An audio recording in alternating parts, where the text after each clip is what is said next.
Okay, so I thought today we would just begin with reading the 21st prayer and let that be our motivation. Because if this doesn't motivate us, then nothing will.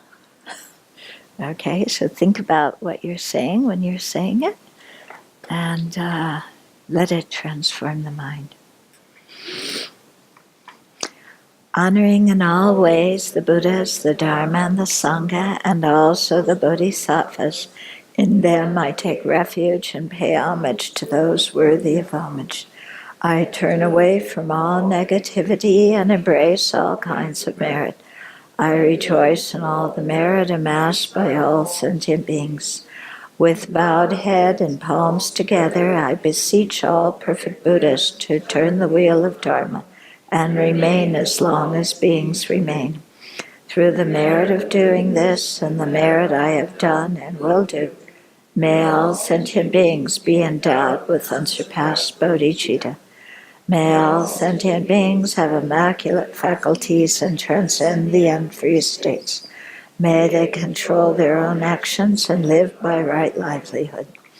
May all embodied beings have jewels in their hands, and may a limitless amount of all kinds of necessities remain inexhaustible for as long as cyclic existence endures. At all times, may all women become supreme persons. May all beings be endowed with intelligence and legs. May all beings have a good complexion and also a good physique. May they be radiant and pleasant to behold. Free of illness, may they be strong and live long. May they all gain expertise and skillful means and become free of all dukkha. May they become devoted to the three jewels and have the great treasure of the Dharma. May they be adorned with love, compassion, joy, equanimity in the face of hardship, generosity, ethical conduct, fortitude, joyous effort, meditative stability, and wisdom. Thus adorned, may they complete all collections and obtain brilliant signs and marks. May they traverse without hindrance the 10 grounds to the inconceivable. May I also become adorned with these good qualities and all others as well. May I become free of all faults, and may I attain supreme love of all beings. May I perfect the virtues to which all beings aspire, and may I always dispel the dukkha of all embodied beings. In all worlds, may all beings who are feeling anxious due to danger become completely fearless merely by hearing my name. From seeing and thinking of me, and from merely hearing my name, may beings will become clear-minded, undisturbed, and at ease. May it be definite that they will awaken, and in all future lives may they attain the 5 superknowledges. In all ways may I always do what brings benefit, happiness to all beings. May I always dissuade all at once all those beings of any world who intend to engage in negativity without doing them any harm. Like the earth, water, wind, and fire, medicinal herbs, and the trees in the wilderness, may I always freely be an object of enjoyment by all beings as they wish. May I be beloved of beings, and may they be more beloved to me than myself. May I bear the results of their negativities, and may they have the results of all my virtue. As long as there is even one sentient being somewhere who is not yet free, may I remain in the world for that being's sake, even if I have attained peerless awakening. If the merit of making such statements were to be material, it would not fit into the world as grains of sand of the Ganges. This is what the Blessed One said, and the reason is here to be seen. The worlds of beings are immeasurable, and the intention to aid them is likewise. Last week we finished talking about these 20 verses from Nagarjuna, and we're starting now on a new section that consists of Nagarjuna's closing words of advice. Yeah, so kind of summing up the important points and saying some important things that haven't been said before. So the first thing he talks about is 4 practices. Okay, so that's for verse 488 and 489. This concludes my brief explanation of the Dharma to you. So he's talking to the king here. Always consider this Dharma to be beloved to you, just as you are beloved to yourself. So just as you cherish yourself, cherish the Dharma. And then he says, those who consider the Dharma to be beloved are truly holding themselves as beloved. For if one wants to benefit those whom one loves, one can do so by means of the Dharma. Okay, so this is telling us not only to hold our own lives dear, which we always do and we think is the most important thing, but if we really cherish our own lives and cherish our own happiness, then we'll definitely cherish the Dharma, because practicing the Dharma is what helps us create the cause for happiness, helps us create the cause for higher rebirth and the highest good. And then he says if we want to benefit those whom we love, we can do so also by means of the Dharma. So if we think of the people that we really care about, we may have attachment to them or whatever, but if we really want to benefit them, the best way is by helping them in the Dharma. So that means not asking them to get involved in destructive actions for our benefit, not asking them to lie to cover up our problems, or to, discourage them from going on retreats or making offerings or things like that, but really to encourage them to create virtue and to teach them the Dharma in whatever way is possible. So that doesn't mean we have to sit down with our relatives and say, okay, first point of the 4 points is this, and second one. No, but for example, I have one friend and her sister was a Jehovah's Witness. So she couldn't talk about the Dharma directly with her sister, but she left some Dharma books lying around, and her sister, I guess, one day picked something up and said to her later, we have a lot of values in common. So that was a very skillful way to do it, to expose her sister to the Dharma. Yeah, so there's many kind of things like this we can do to help the people that we care about. Many people ask me how they can help the deceased ones, and I always wish they had asked how they can help their loved ones while their loved ones were still alive, because it's much easier to help them when they're alive than help them after they've died. Yeah, because when they're alive, then you can give them things to read, you can take them to teachings, you can talk about problem solving from a Buddhist viewpoint without using any Buddhist language. You can engage in, if you have relatives who are interested in science, discussions about what is the mind, what is the brain, what is the relationship between the two.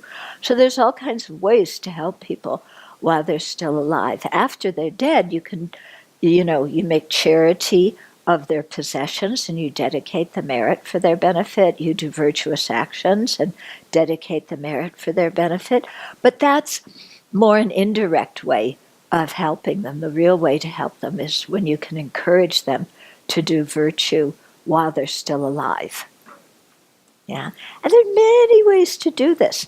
When I was talking when Jan Willis was here, I was telling her when I lived in Singapore, there was one young man who he was actually responsible for helping me to write I Wonder Why, which later became Buddhism for Beginners.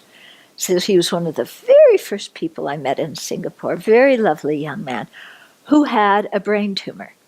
And so I wrote to Zopa Rinpoche and I said, what practices should he do? And Rinpoche sent back a bunch of practices. And when I told this young man, he was not interested at all in doing them. It was kind of like, well, I'm working, I have a lot of things to do, can you teach me those things later? So, there wasn't anything I could do. But one of the things that was recommended was doing animal liberation. So in Singapore, it's very easy to do that because they have all kinds of wet markets with fish and worms and lobsters and you name it, they eat it. And so it's easy to buy animals and then search out a place where they can live without harming others and then liberate them there. And so I knew if I told him, please go liberate animals, again, he wouldn't do it. So I said to him, I want to go do some animal liberation. Will you accompany me and drive me to get the animals and go to the ponds and go to the sea and everything? That he would do. Yeah, because we had a very nice relationship. So he would do something for me, but he wouldn't go do animal liberation for his own benefit. Yeah. So we went out a few times and we got different beings and, of course, then I had the prayers and he had to say the prayers with me while I was saying them and the mantras and so on and so forth. And so that's how I got him to do something virtuous. Yeah. He still died, unfortunately. Yeah. So I often think of him, kind of wonder where he was reborn because we had a very nice connection. So anyway, so help people, try and help them when they're alive and help them also after they pass away. Yeah, help them any way you can. Okay, and then verse 490. So this I'm going to change the order of the lines so that it reads a little bit differently. So, which I think is clear. Just as you are devoted to yourself, be devoted to the Dharma. Just as you are devoted to the Dharma, be devoted to correct practice. Just as you are devoted to correct practice, be devoted to wisdom. And just as you are devoted to wisdom, be devoted to the wise. Okay? So we start out, just as you are devoted to yourself. So this acknowledges that we cherish ourselves more than anything else in the world, despite having recited the 20 verses beforehand, one of which says, may I take on all the other negativity and give them all my virtue. So despite that, Nagarjuna knows that still the king and the rest of us, if you really want to get to us, just as you are devoted to yourself, start there. Okay? So it's just as we want to be happy, then what do we do to create the causes and conditions for happiness? Be devoted to the Dharma. Okay? So practice the Dharma. So what does that mean? Yeah? That means that we study it, we reflect on it, we put it into practice. Yeah? It does not mean that we go about doing all sorts of things that look like Dharma practice, but without changing our mind at all. Yeah, which is actually very easy to do, isn't it? Yeah? I mean, you put on certain clothes, you get, an altar in your house, and you have lavish offerings, but the mind is completely, back in with the dinosaurs, okay? Yeah? Like, I'm wearing these robes, so you should treat me special. Yeah. Look at my lovely altar. Do you notice how rich I am that I can buy these things? Do you see all the lovely offerings I have put there? Do you see how devoted I am? And of course, the picture of our teacher with me that he signed, dedicated to me. So do you know how important I am to the teacher? And then, of course, all the other little kinds of things that we do. We go out and we give talks, and then afterwards we're very interested in, kind of what people said about the talk. Did they like it? Did they not like it? Are they saying good things about me? Yeah. Did they give me a lot of donations? So, we see the mind gets quite contaminated. So here, if we're devoted to ourselves, be devoted to the Dharma and banish the 8 worldly concerns, which really make our which totally corrupt our practice. Okay? So in other words, really be sincere. Okay, so then just as you are devoted to Dharma, be devoted to correct practice. So correct practice means having the correct motivation, which we just talked about, but it also means really listening to the teachings and understanding them correctly and practicing them the way they were taught. Yeah.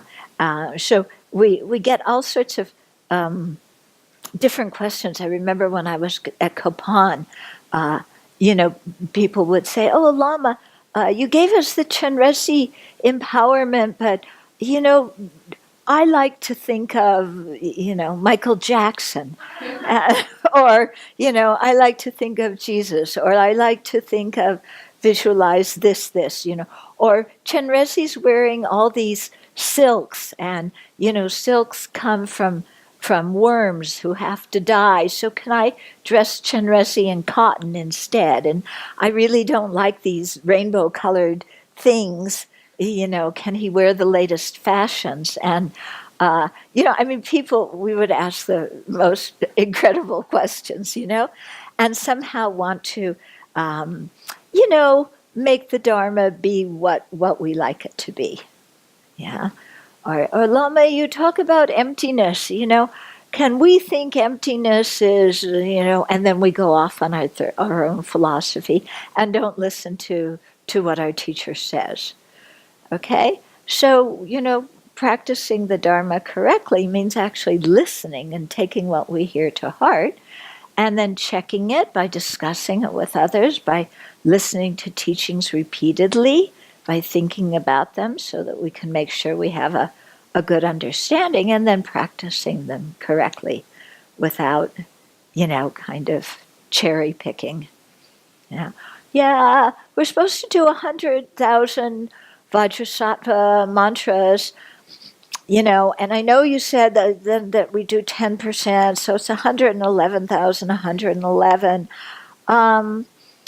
Is there a way that maybe we can subtract 10% so it's only, this amount? And, do I have to say it on the same seat? Can I do... Sometimes can I do the short Vajrasattva mantra, and sometimes, I'm meditating on Vajrasattva, but then I start chanting Chenrezig mantra. Can I still count those as Vajrasattva mantra? People ask the most amazing questions. Yeah, some of those people are asked, by the way. Yeah, but to really try and practice correctly. Okay? Then just as you are devoted to correct practice, then be devoted to wisdom. So if you really do your practice correctly, then you will attain wisdom, you will gain these realizations. And so practice with a sincere motivation, wanting to do that. Not just, okay, I have this, I take refuge with the 3 jewels, and I confess all my negativities, and I rejoice. Yeah, what am I rejoicing at? Oh, yeah, I saw this great show last night. I rejoice at that, and then so be devoted to correct practice, do our practice sincerely, and do it in a way so that we actually gain realization, so that we're not doing Mickey Mouse. And then, just as you are devoted to wisdom, be devoted to the wise. And so the wise here means our spiritual mentors, because we must rely on spiritual mentors in order to learn the teachings and in order to receive the guidance that we need to practice correctly. Yeah, so that we don't kind of veer off here and veer off there and make what Lama Yeshe used to call soup. Yeah, soup. Soup is good. You make good soup. You put in some carrots and some celery, some beans and some this and many different things. Yeah? So you put in a little of Kabbalah, and you put in a little Sufism, and you put in a little of secular Buddhism, and then you put in a little of evangelical Christianity, and then you put in some Catholicism, and you stir it all up, and it all comes to the same point. Yeah. And you have no idea what that same point is. Okay? Me, yes.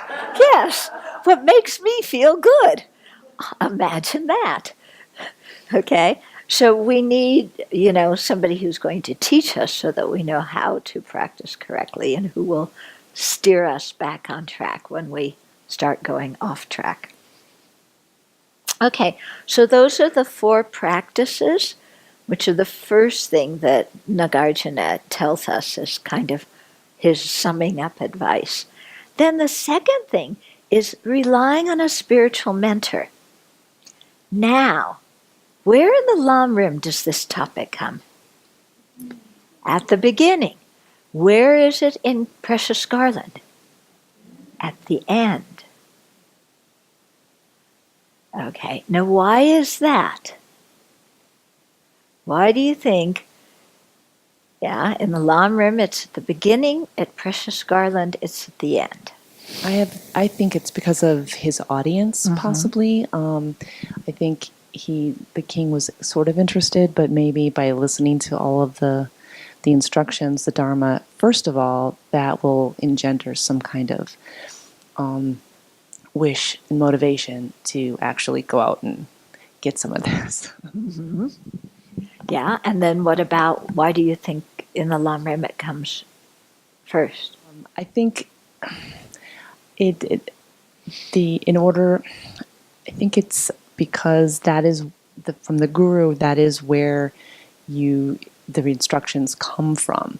So I guess from I always seem to think that studying Lamrim is, I'm already there. You got me at hello, kind of thing, and that's where I need to I'm there and I'm ready to hear.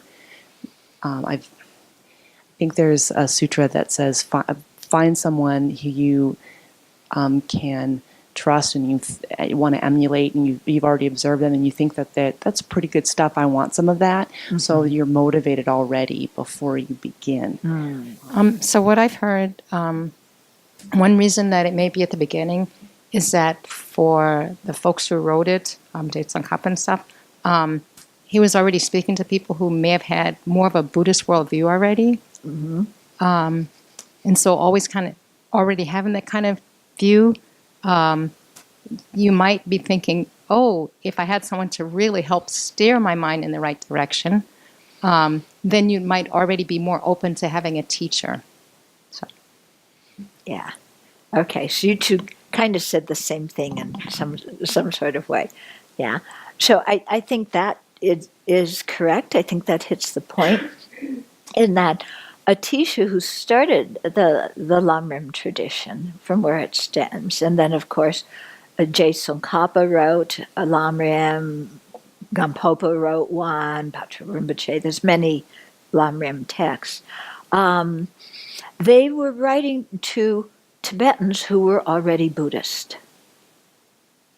Yeah, and like His Holiness says, that Buddhism had already come there. People had become Buddhist. The whole population, there were a few Muslims in Tibet, but aside from a few Muslims, everybody was Buddhist.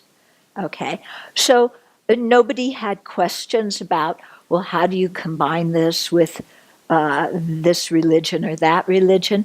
At the beginning, when Bon was there, those questions may have arisen, and so you see that there was some mixture between Bon and Buddhism, or some, I don't know if you say mixture, but Bon adapted certain things from Buddhism, Buddhism adapted certain things from Bon, and so that kind of already happened, and there was nobody kind of going around saying, why should we believe this? And who are these people? And what do they want from us? And what does it all mean? And how do we know Buddha exists?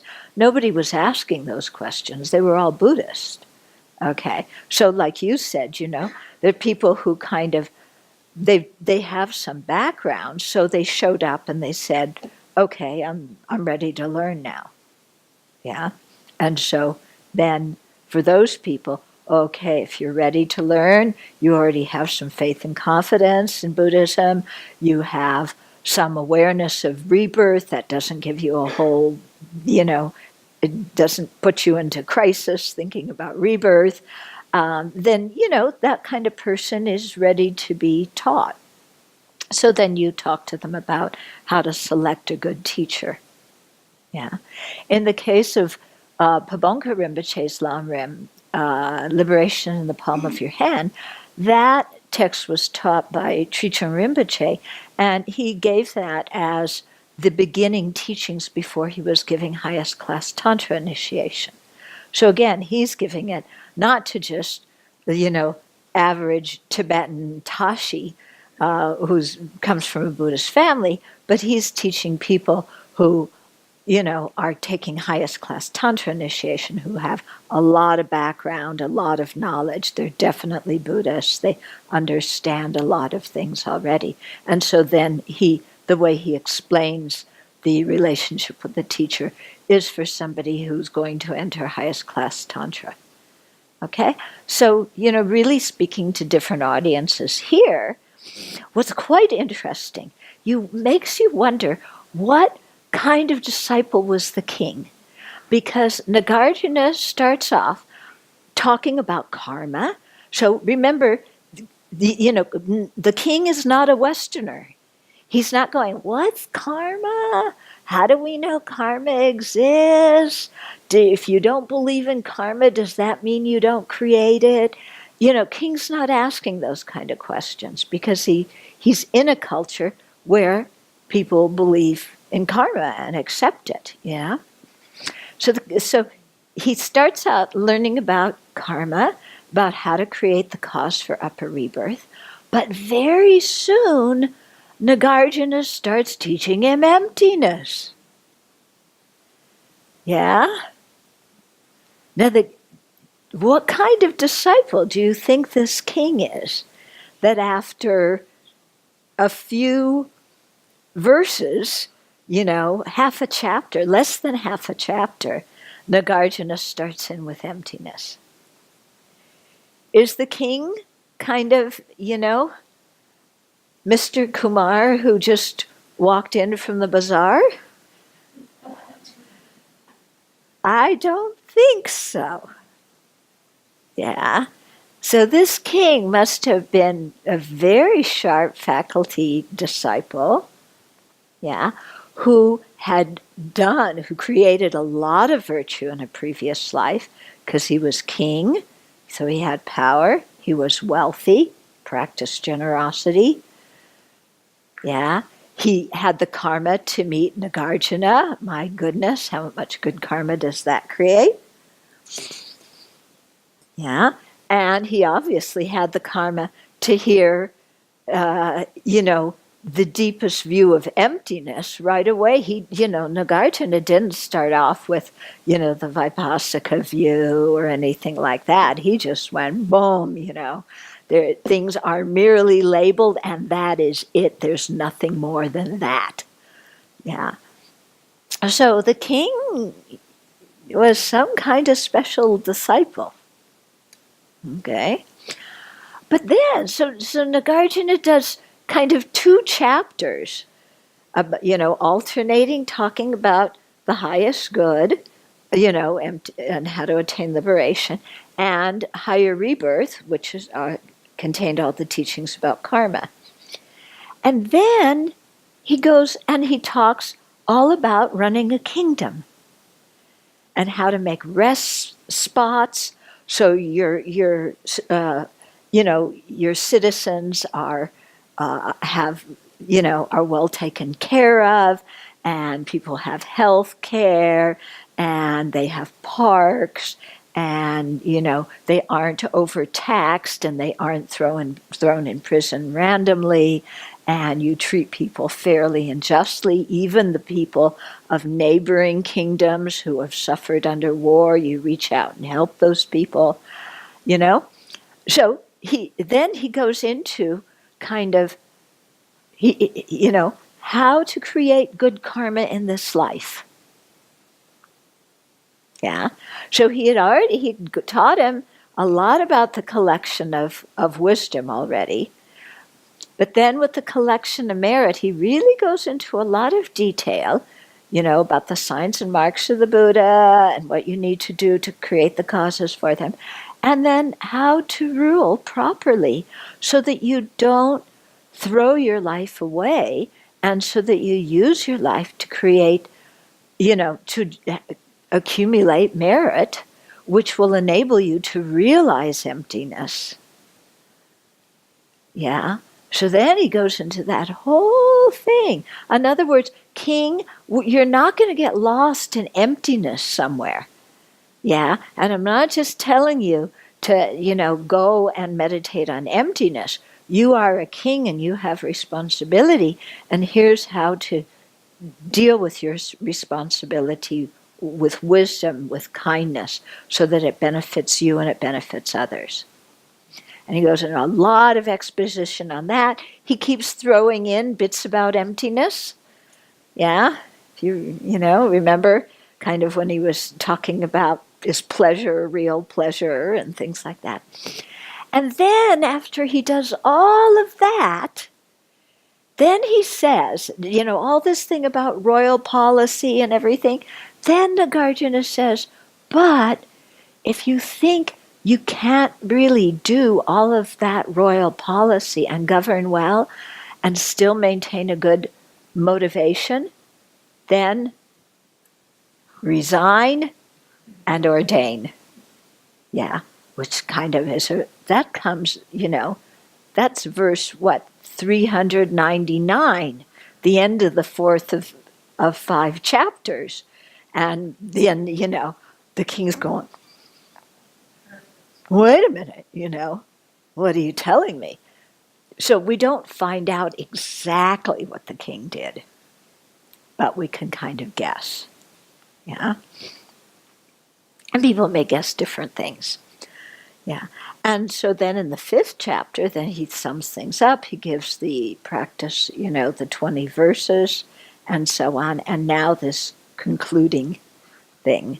And so here in this concluding thing, yeah, now he goes and he talks about how to rely on a spiritual mentor. So he's just the king's heard this amazing teaching. Yeah. Do you think he needs to be convinced to rely on a spiritual mentor at this point? I don't think so. He's probably quite devoted to Nagarjuna already. Okay. But Nagarjuna's making, really kind of making sure that the king understands what this is. And I think he's sneaking this in for our benefit too. Okay. But it's interesting, isn't it, that it's at the very end. And it reminds me of Lama Yeshe, because sometimes people would come up and, we didn't have so much access to written material. There wasn't much in English at that time. Yeah. And so people would hear little bits about the guru here and there, and Lama Zopa would sometimes talk about it. And Lama, what does this mean? And it says, see you as a Buddha. Are you a Buddha? Yeah, when we see you as a Buddha, do you have long earlobes? Yeah. Do you have golden skin? I can't see any golden skin, And so Lama, we were really a bunch of characters. One of my good friends who was a translator for many years for one of our teachers, she was telling me that at the very beginning, she came to Dharamsala and she heard all this stuff about treating the guru. And so she was walking up from the bazaar one day, carrying her sabji, her vegetables and things. And then Geshe Nawandarge was walking down the road, and she put all of that down and she bowed to him in the middle of the road. Yeah, because she thought, oh, that's what you're supposed to do. Yeah, so, this is kind of what it was like then. So, but what Lama said is he said, if you just listen to what is taught and you put it into practice and it helps you, if you come and say to me, Lama, thank you, that really helped me be a better, kinder person, he said, that's good relying on a spiritual mentor. That's enough. That's enough. Yeah. And so he was very practical.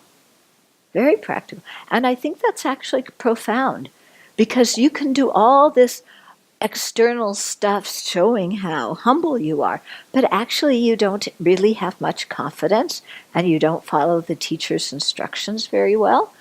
But what Lama was saying is you really take it to heart and you practice it and you see that it works.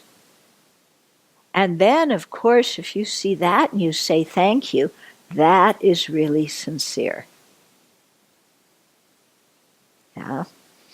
And that's much more valuable than, the people who got running around with anxiety and, oh, do you want a cup of tea? Oh, do you want this? Can I buy you a Rolex watch? Please, oh, I hope you're not too cold. I hope you're not too hot, So instead of that, somebody who's really taking the teaching seriously and practicing. Okay, so now he's going to talk about relying on a spiritual master. So 491. One who, due to his own failings, has doubt about a pure, loving, and intelligent teacher who speaks with restraint about what is helpful. Okay, so it's a little bit hard to follow here. Okay, so when it says who speaks about a pure, loving, and intelligent teacher, that clause, who speaks with restraint about what is helpful, modifies the teacher. It doesn't modify the one who's the topic of the subject of the sentence, okay?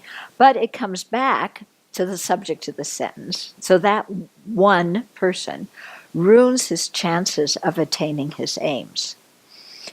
Thinking, I am under the care of one who is pure, loving, and wise, and who states with restraint what is helpful, vow to spiritually discipline yourself, king. Okay? So, here he's starting out with the disadvantages of not properly relying on a spiritual mentor. Yeah. So, this relying on a spiritual mentor is a good translation of the Tibetan term Lama Tenpa. Lama means spiritual mentor, or in Sanskrit the word is guru, and guru means some heavy, so somebody who's heavy with good qualities. And Tenpa means to depend upon or rely on. It's the same thing, Pari Rinpoche's teaching Tempa Tupa, praise to depend and arising. That's the 10. It means dependent, to depend, to rely on. Okay? And so I think that's a much better translation than guru devotion. Yeah, because guru sounds a bit magical and mystical, and devotion, we get all this kind of thing of, Ali Ali Salami kind of stuff. And then we get all tangled up, yeah. And, I don't hear, in any of the stuff that I've read, I don't hear anything about surrender to the guru.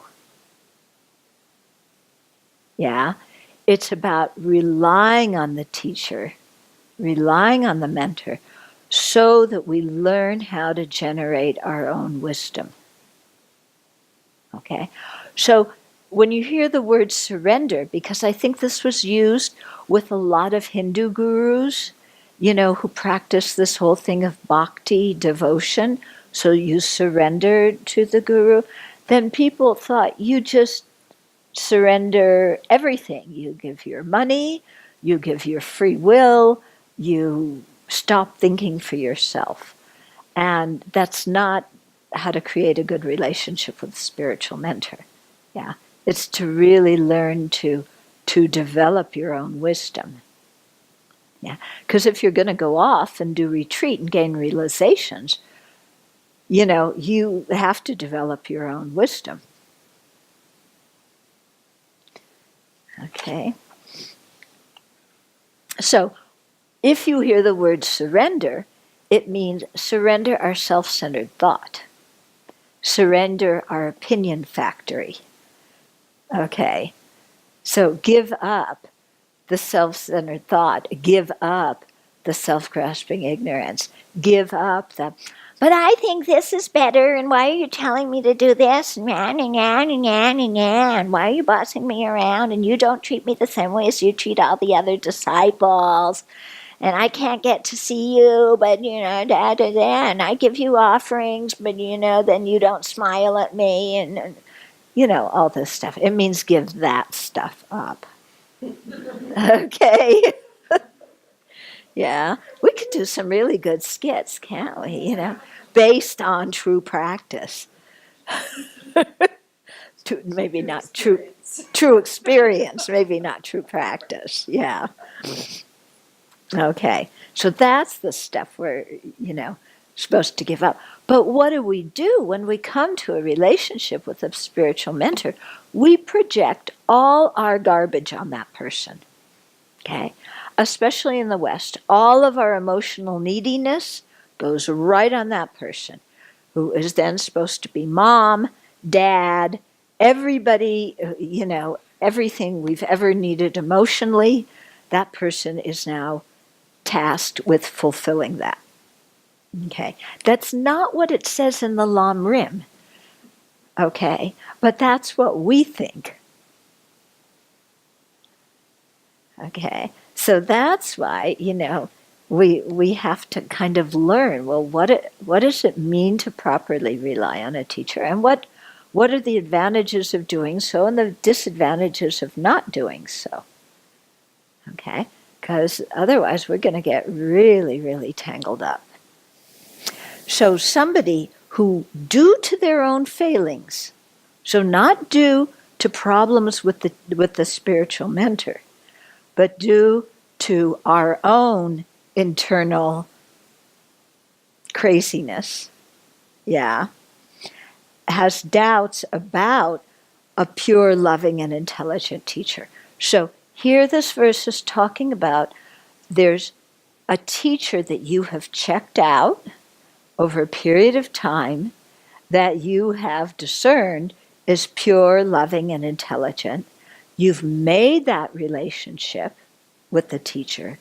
And then, due to your own internal blah, blah, neediness, expectations, opinions, whatever, then we start doubting that teacher. Then that ruins our chances of attaining our spiritual aims. Okay?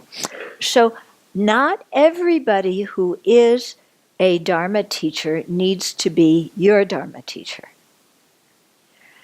The people who are your friends' spiritual mentors don't need to be your spiritual mentors, and vice versa. So we're the people who are responsible for choosing our spiritual mentors, and we're the people who are responsible for knowing what kind of qualities to look for in these people. So actually in verses 492 and 493, which we're coming to, then Nagarjuna will talk about what kind of qualities to look for in a spiritual mentor. Okay? But we do need to see that it is important for us to have a spiritual mentor. Okay? Now why? Why can't we just take a little bit of this and a little bit of that and a little bit of the other thing and mix it together and have soup? Because we're so profoundly ignorant. We will get lost. Yeah. We will make up our own practice. We will get nowhere. Yeah. Yeah. Because if we were so brilliant, we wouldn't still be running around in samsara. Yeah. And if we need teachers even to learn how to type, which is a comparatively easy thing to learn, then how much more do we need good teachers for something that is much more difficult, much more delicate, like working with our mind and transforming our mind? Yeah. So it's not a thing that we are very profoundly ignorant, and left to our own devices, we will develop a spiritual path that basically is whatever pleases my ego. Whatever makes my self-centered thought happy, then that must be what the Buddha taught. Or that's what must be what Jesus or, whoever it is that we're following taught. Yeah. Someone online's made a comment saying it's so much easier to not have a spiritual teacher and just be out doing our own thing, making soup. Not beneficial, just easier.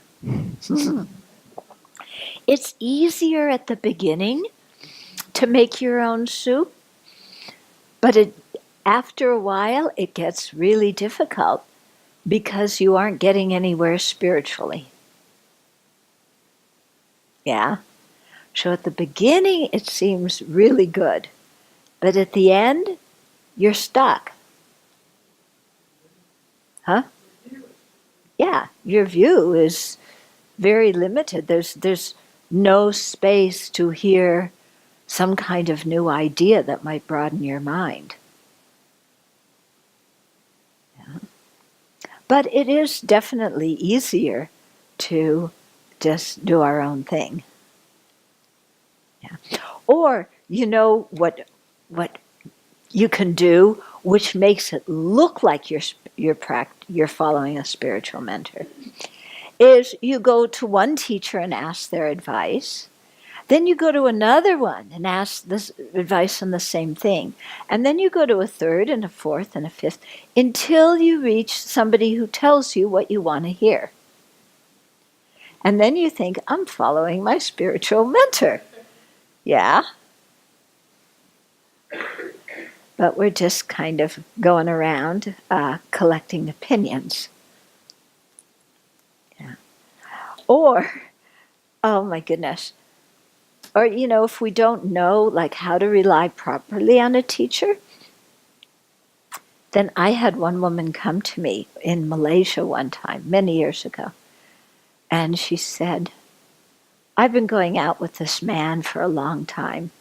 Should I marry him? And I said, I have no idea. What do you want to do? And she said, well, when Lama so-and-so was here last year, he told me it would be good to marry this man. But then Lama this and that came, and he told me better not. So I'm not really sure whether I should marry him or not. What do you think?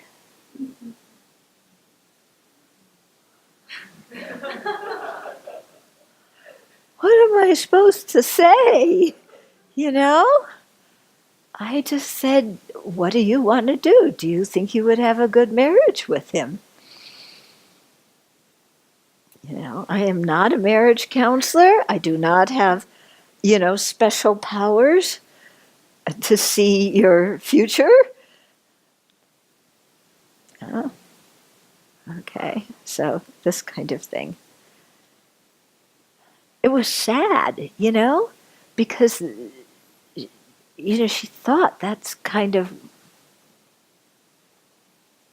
what she should do. quite sad.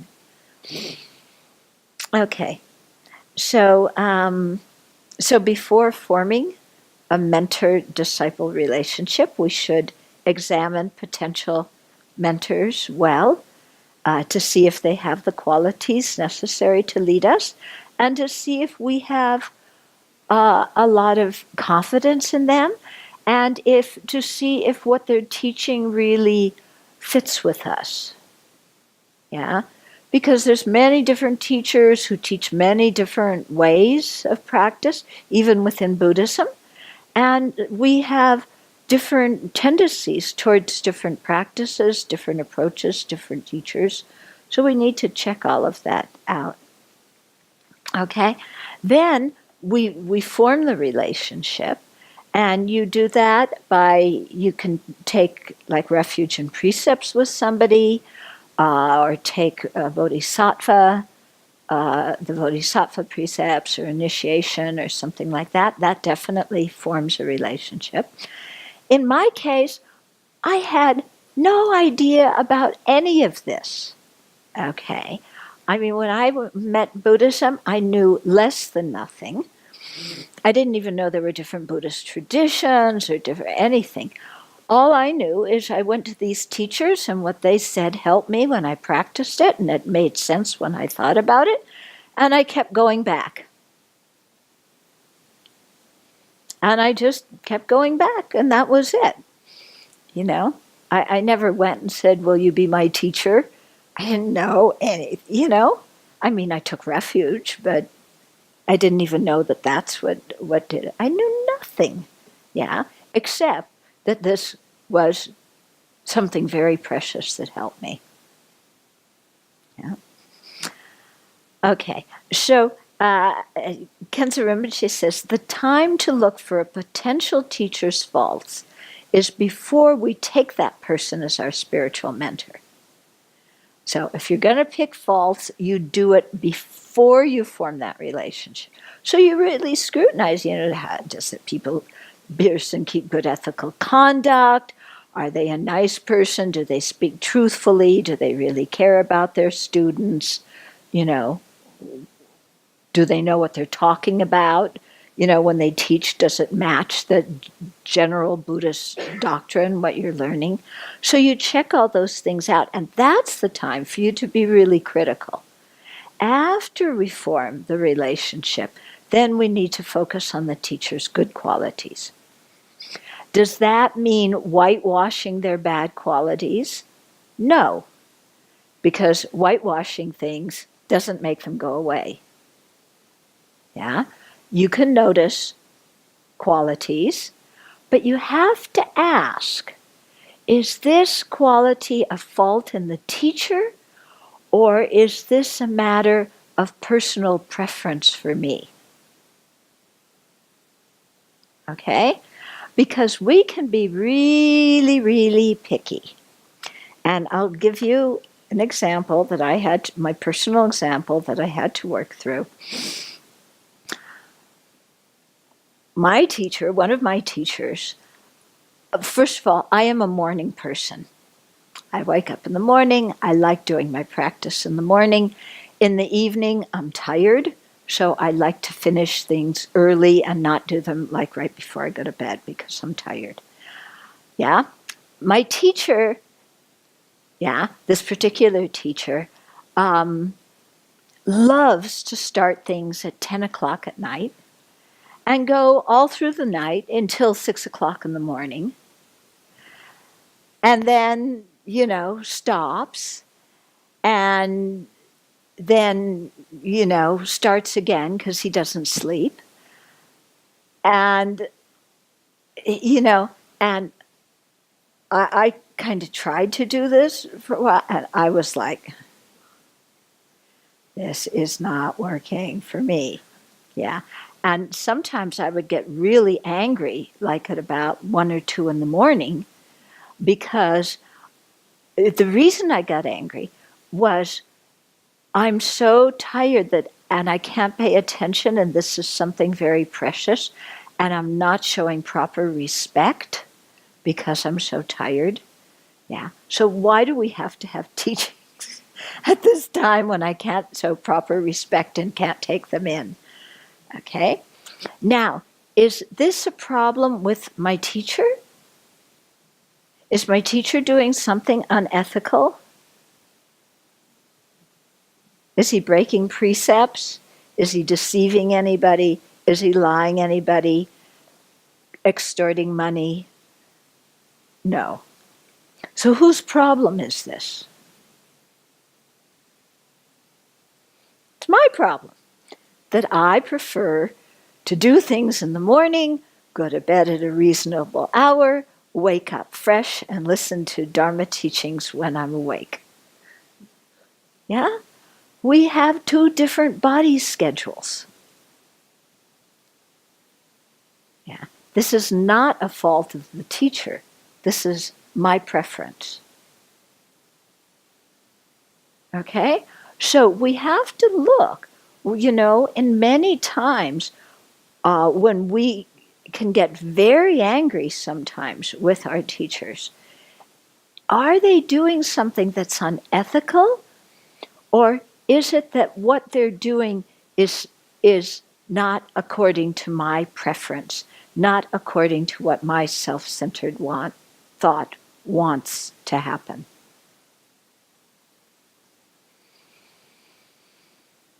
Okay? So if your teacher's doing something unethical, they're embezzling money, they're sleeping with their students, they're lying and covering up all sorts of stuff, then, you need to go and talk to them and say, I've been witnessing this behavior, it's very troubling to me, please can you explain it? Yeah, and His Holiness says that's perfectly okay to do. But you have to make sure that your teacher's doing something that's not ethical. Yeah, and it's not just a difference in personalities or personal preferences. Because part of the thing is why they emphasize so much, like trying so hard to get along with your teacher, is because you have checked this person out beforehand. You've decided with a clear mind that you trust them, that they're knowledgeable, they're compassionate. Yeah. So you've done that work and you trust that person. And then if your mind starts picking faults, the faults of a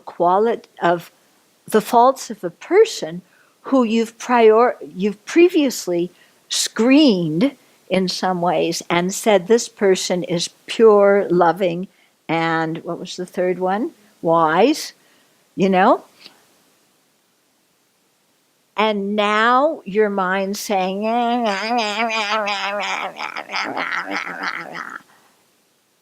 then what's happening to your mind? Yeah? Is this a problem with the other person, or is this a problem with your own mind? And if you see that this is still somebody that you trust, who is really an amazing teacher, who can really, guide you on the path, then you have to find a way to get along with that person. And if you can find a way to get along with that person who has good qualities that you've already discerned, then that's a starting place for learning to get along with all sentient beings. Okay? So you first learn to get along with somebody who you've already checked out, who you believe is a good, honest human being. And you use that relationship to see your own stuff. Because we project our own stuff, not only on the spiritual mentor, but on all the other sentient beings. Yeah. If we have abandonment issues, our teacher is abandoning us. Our Dharma brothers and sisters are abandoning us. Our parents abandoned us. Everybody abandons us because that is the lens through which we are seeing the entire universe and describing the entire universe to ourselves. So if we can see, oh, here's somebody who has good qualities. I know they have good qualities. Yeah? And yet my mind right now is putting all these accusations on them. They're abandoning me. They don't care about me. They favor other disciples. They ignore me. You know, they contradict themselves. They tell me one thing, then they tell me another thing. They're inconsistent. I mean, you know all of it. Yeah. You know all of it. Yeah. So I didn't need to repeat it. So all this stuff is going on in your mind. But if you can, but the teacher is not doing anything unethical. And this is a person who will really benefit you if you follow their teaching, what they're teaching, which is the Buddha's teachings, and their advice. So then you have to find a way to work with your own mind. And if you can do it with that person, then you begin to have a handle on your issues, which you've projected not only on that spiritual mentor, but like I said, on everybody else that you encounter. Including the cats. Yeah, and we do. Yeah, that's why I always joke. Oh, I walked up to a pekka and he just looks at me and runs away. I mean, I joke a lot about the cats like this, treating them as if they're human. To point out, I hope you guys realize I'm joking. Yeah. To point out, how we think and how we have our own little boxes. Yeah, our own little set of insecurities through which we see everything. Yeah. So one person, it's abandonment. Everybody's abandoning me. Okay. Another person is, I'm not good enough. Whatever I do, I'm not good enough. I try and please my teacher. I'm not good enough. I prepare for teachings. They always ask me the question I don't know.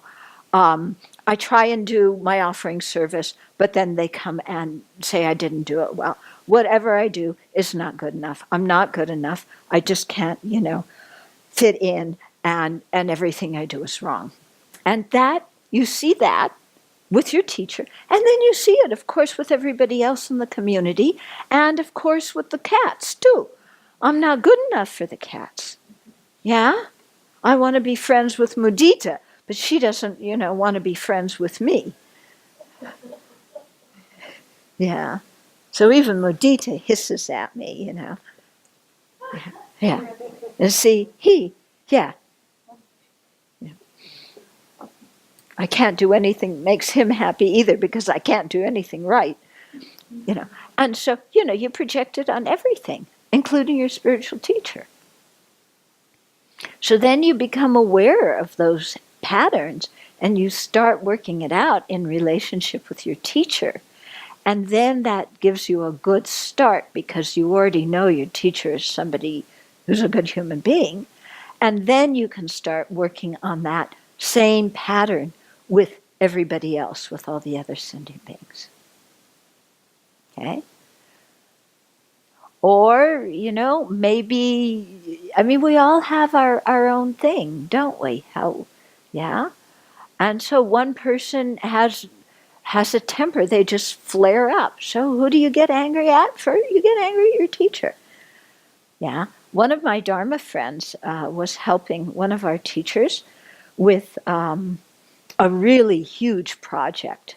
It was a really huge project that lasted many years, involved a lot of money.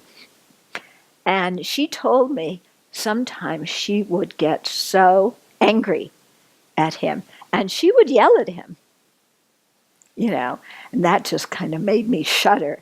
But she said, I just would yell at him because he's just, I have more experience about how to do things in the West, and and he's not listening, and I have these ideas, and I know this, and I know that, and he's insisting on doing this and this and this, and I think it's a waste of money, and I don't think it's going to work, and I just told him so, and I blew up, But she also, at the end of the day, she had rock bottom trust in him. Yeah. So she wasn't on the point of walking out. Some people, their anger gets such that it just gets too much for them, and it's like, bye-bye, I can't stand it, you do everything wrong. Yeah, and they're, off. Yeah, she didn't do that. But I wouldn't want the karma of shouting and screaming at this teacher. Yeah, who was a quite amazing teacher. And he and I had very, very different political views. He thought George Bush was a great president.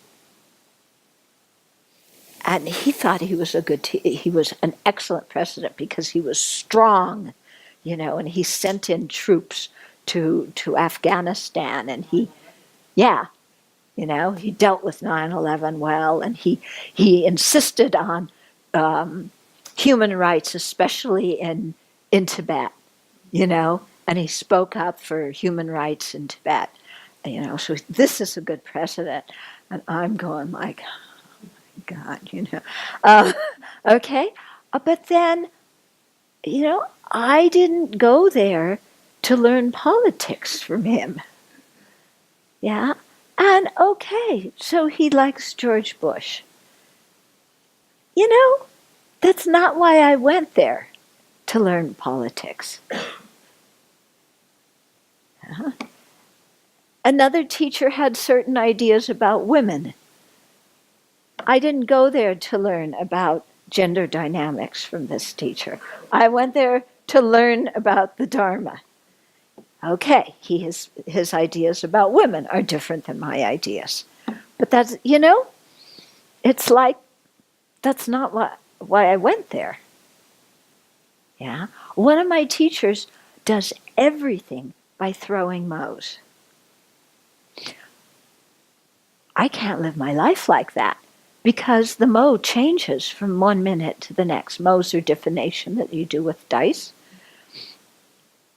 So I was director of a center, and then I would get one advice one day and one advice another, and I was like, I can't work this way. Yeah, because I start on this way, and then the Mo said, no, go this way. Then I go on that way, and it said, go this way. But it's like, is that reason to get angry and say that's a lousy teacher? No. It's a free world. If he wants to run his life throwing mows and asking Pelden Lamo questions, that's his privilege. That's not why I went there to learn. Yeah, that's not what I want to learn. And if that's how he wants to make his decisions, that's fine. It works for him. It doesn't work for me. That's okay. Yeah? I had another teacher. Yeah. Wonderful, incredible, amazing teacher who loved Tibetan tea. Yeah. Who loved eating meat. Who was very sick, who we tried desperately to please, eat a healthy diet, stop the butter tea, stop the meat with the salt, the dried meat and the salt and this, eat a healthy diet. We want you to live long. He didn't want to do that. He loved butter tea. The more butter on the top, the better. I look at butter tea, I smell butter tea, and it's like, get me away from this stuff. Yeah. But did I go to him to learn about diet and what to eat? Does he have to eat what I think he should eat? No, that's not why I went there. That's not what I wanted to learn. And it's a free world, and he can eat what he wants. Who am I? I suggest, all of us suggested to him because we cared about him. Can't make him do anything. Yeah? He knows what he's doing. He's grown up. He's 20 years older than us. Yeah? So, to really, because we can get angry and upset about anything and everything. Yeah, as I'm sure you quite know very well. Yeah? Isn't in some way, like, for example, a teacher's preference for food, for example, shows that how much he's attached to things, like to food. And like, for example, the teacher that you said support George Bush, maybe how much he's attached to his Tibetan identity and he likes Bush because Bush is very strong about human rights. Okay. So very good question. So seeing that my teacher does not want to change his diet, is it a fair imputation for me to put on him and say, therefore, he's attached to food? Do I know that for sure, or am I mind reading? Yeah. If my teacher has a strong thing, George W. Bush is a good president because he spoke up to China about Tibetan rights. Yeah. So therefore, he's strongly attached to his Tibetan identity. So much attachment. How can he teach me emptiness? He has so much attachment to being a Tibetan. Okay? Do I know that? Or am I mind reading? It's your own interpretation. Yeah. My own interpretation, isn't it? Yeah. And look how much I mind read with other people. Look how much I impute motivations on them without asking them if that's really their motivation, if that's really their intention. Yeah?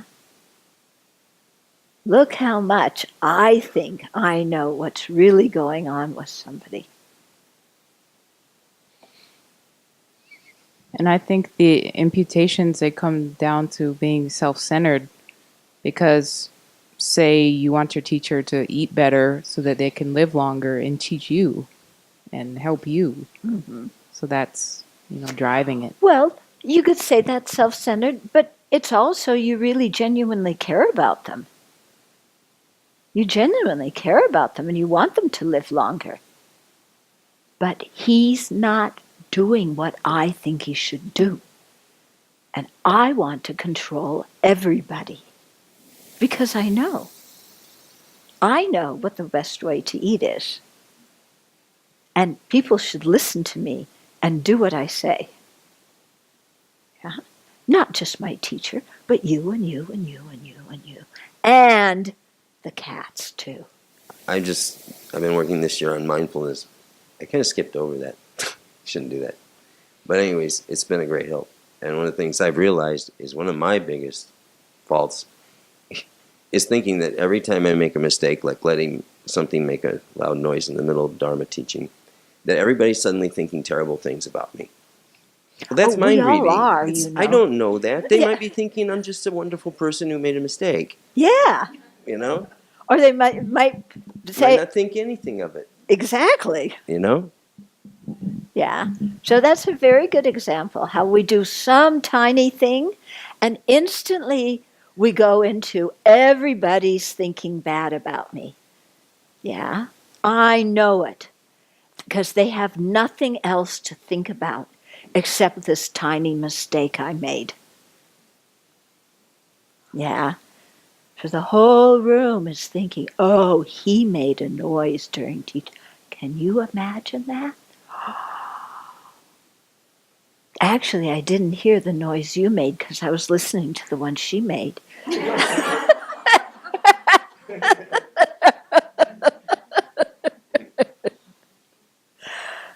Okay. Very interesting, isn't it? Yeah. Uh-huh. Back to your teacher and his diet, though. Okay. It was a good idea to express your concern and give him some advice.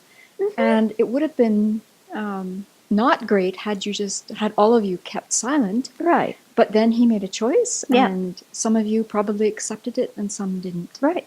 I mean, the doctor told him this, and we just repeated what the doctor said. And we said, you give us the example of the Buddha, the Dharma, and the Sanghas, the doctor, and the medicine, and the nurses, you know. Yeah, and the importance of listening to the doctor's advice. So, yeah, of course, it was good. We expressed our care and affection for our teacher because we do want him to live long and we do care about him. And it's genuine care. It's not just self-centeredness because he can teach me, but we really care about him. Yeah. But can we make somebody else do something? Do I know that he's attached to food? Yeah. And then the other thing that we get seduced with is sometime in our life, we sort of put things together and then we decided, I'm intuitive. Oh, yes. I'm very intuitive, Intuitive, right. and I'm very sensitive. Yeah. And I know what you're thinking right now when you're looking at me like that. Yes. I know it. Yeah. Yeah, yeah. This is I'll another tell you one. later. Our big trap. Yes. I'm very intuitive. I'm a very sensitive person. I can read body language very well. So people may try and hide things from me, but I can see by the tone of their voice. I can hear by the tone of their voice, by their facial expression, by their language, by their body language. I know what they're really thinking. No, I'm not even going that mystical and magical. I'm just talking about how we think I'm a very sensitive, intuitive person. Yeah. Which means that person is doing whatever I think they're doing. It has nothing to do with reality and everything to do with my self-centeredness, because what they're thinking always involves me. Yeah, like you know, you were saying, I made a noise. They're all thinking negatively of me. Yeah, I was the chant leader, and, you know, I forgot the second word of the verse. Now everybody is thinking, what a horrible chant leader. We should get that person out of being a chant leader. And that's our little thing, you know. Everybody has, that's our little vision. Everybody, their whole purpose in life is to criticize me. Yeah, that's what everybody's doing. Yeah, they all criticize me. They're all picking faults at me.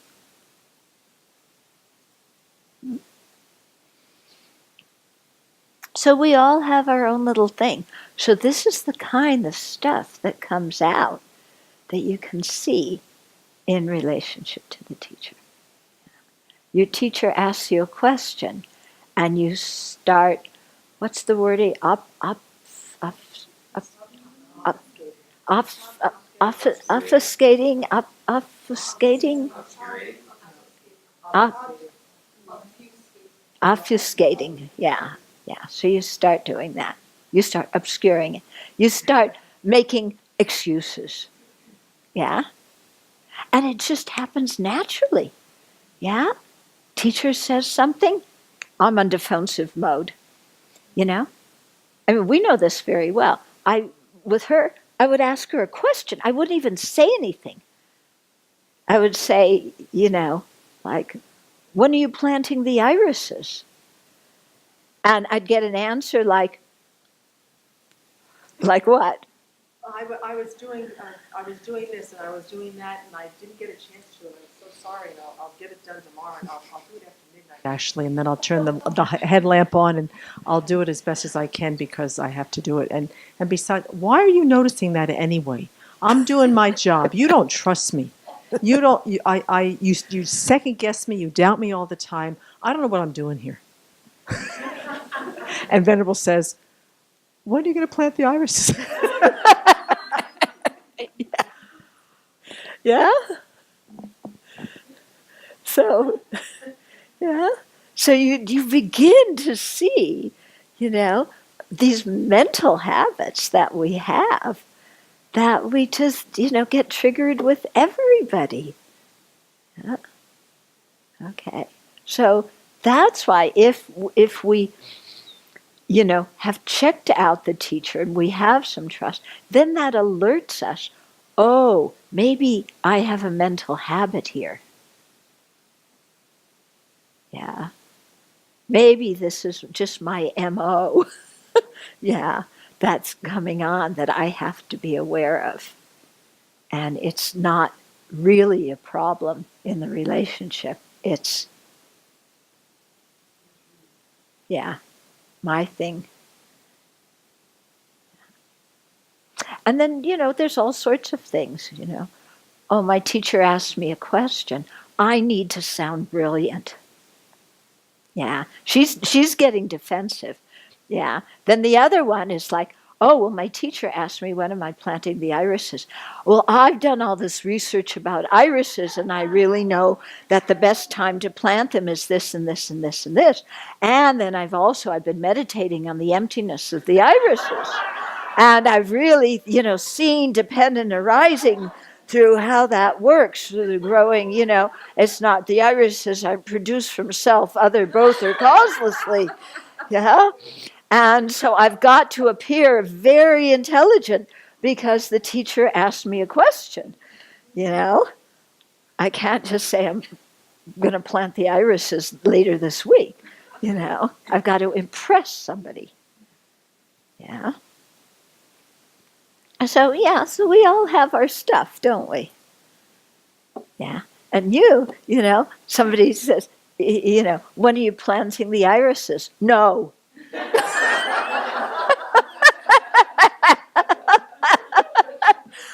I'm sorry, I didn't ask you a yes or no question. I asked you, when are you planting the irises? Because you told me you were going to plant the irises.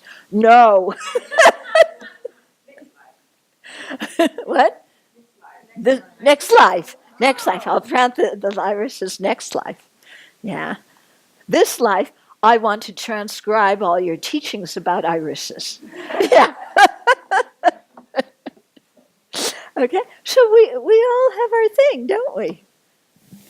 How do you work with your mind when you meet all these crazy disciples? You pull out your hair. Yeah, that's why you have no hair, because you pulled it out. No, it becomes an amazing practice because the rules are not the same for you. Yeah, they can get mad at you. You cannot get mad at them. Yeah. So you have to work with your mind. Yeah. And it can be really challenging sometimes. At least for, I don't think with my teachers they had so much challenge. But we were a crazy bunch. But they were very spiritually developed, But yeah, it can be challenging.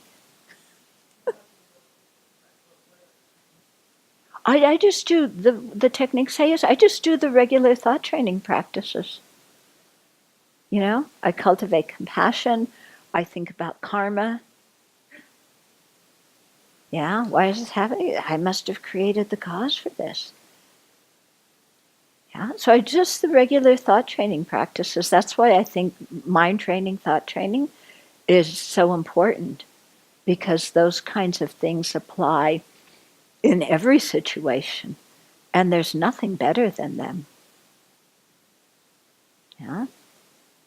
So according to what is coming up in my mind, or how I have to calm my own mind so I can think, of how to benefit this person, then I have to see, which one of the 8 verses, which one of the 37 practices, which one of, the 7-point thought training, or which one of the different advices do I need to practice here? Yeah. So it's just knowing the teachings and doing your own practice. Nothing. There's no special hidden advice with that. It occurred to me with these verses that Nagarjuna is not trying to convince the king that he needs a spiritual mentor as much as just show him how he needs to relate to him. Yeah. Which is a different, is part of why it's at the end. Yeah.